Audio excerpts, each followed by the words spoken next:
I'm dxthelb with the latest edition of This Week in RuneScape History, from the 13th to the 19th of March. On the 17th of March 2001, Jagex implemented a new code into RuneScape to detect players breaking the rules. A new button was added to the RuneScape webpage to send lost passwords or stolen passwords back to the original owner.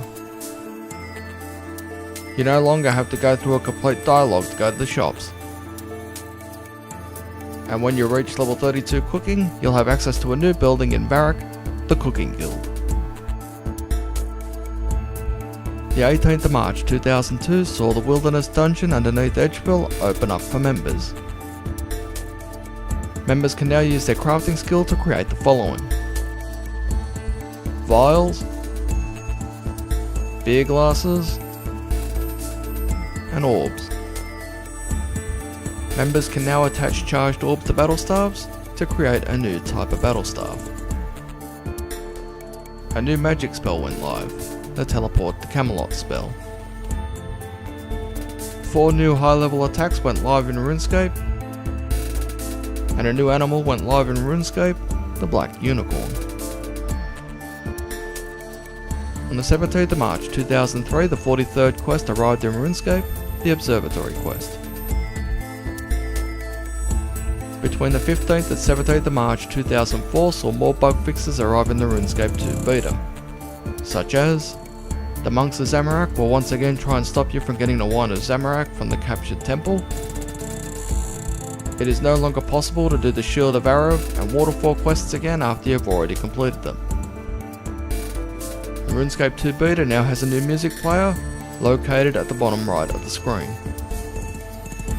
The RuneScape 2 beta can now be accessed if you are free to play. Meanwhile, in the live game, a new Herblore potion went live in RuneScape, the Anti-Fire potion. A visible animation will now appear when you level up, and mithril seeds can now be planted, growing randomly coloured flowers. In later years, unfortunately due to abuse, this would be known as the hot and cold flower game.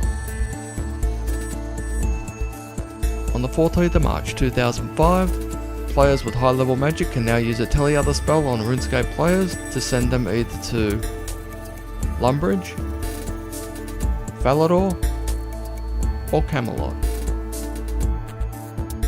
A new Wilderness spell was added to RuneScape, Teleblock. And a new cave arrived just south of Lumbridge, the Lumbridge Swamp Cave. The 15th of March 2006 saw the arrival of a new random event in RuneScape, the Gravedigger. And a milestone was also reached on the 15th of March 2006 with the arrival of the 100th quest in RuneScape, Recipe for Disaster. On the 13th of March 2007, a new destruction and diversion went live in RuneScape, the Berg de Rot Ramble. The 18th of March 2008 saw the appearance of the Easter Bunny just southwest of Falador for the annual Easter quest and event.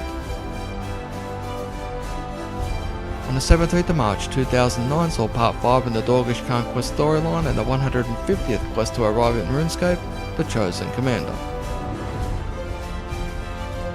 The 15th of March 2010 saw the 163rd quest to arrive in RuneScape and the first free-to-play quest in RuneScape since December 1st, 2003, the Blood Pact.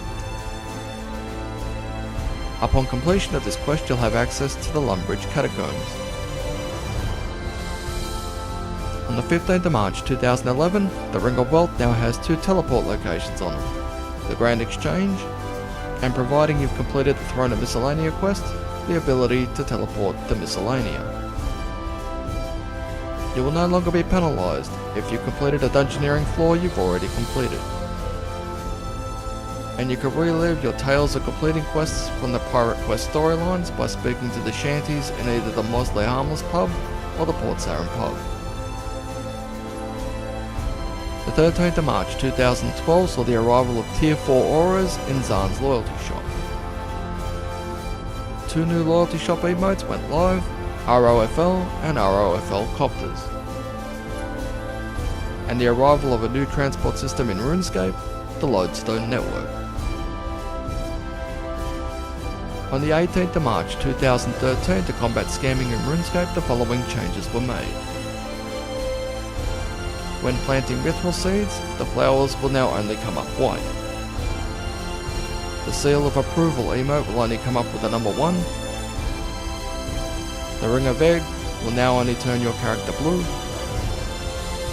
And the skill cape emote from the classic cape will only come up with a rune axe. And a new rule went live in RuneScape to prevent that kind of scamming ever happening again, called Player Run Game of Chance. The 17th of March 2014 saw the arrival of a new mini-quest in RuneScape called Majorat Memories. A number of improvements were made to Balthazar Beauregard's Big Top Bonanza. And finally, you can customize the ribbon on your interface. I hope you enjoyed this week in RuneScape History. I'm dxthelb.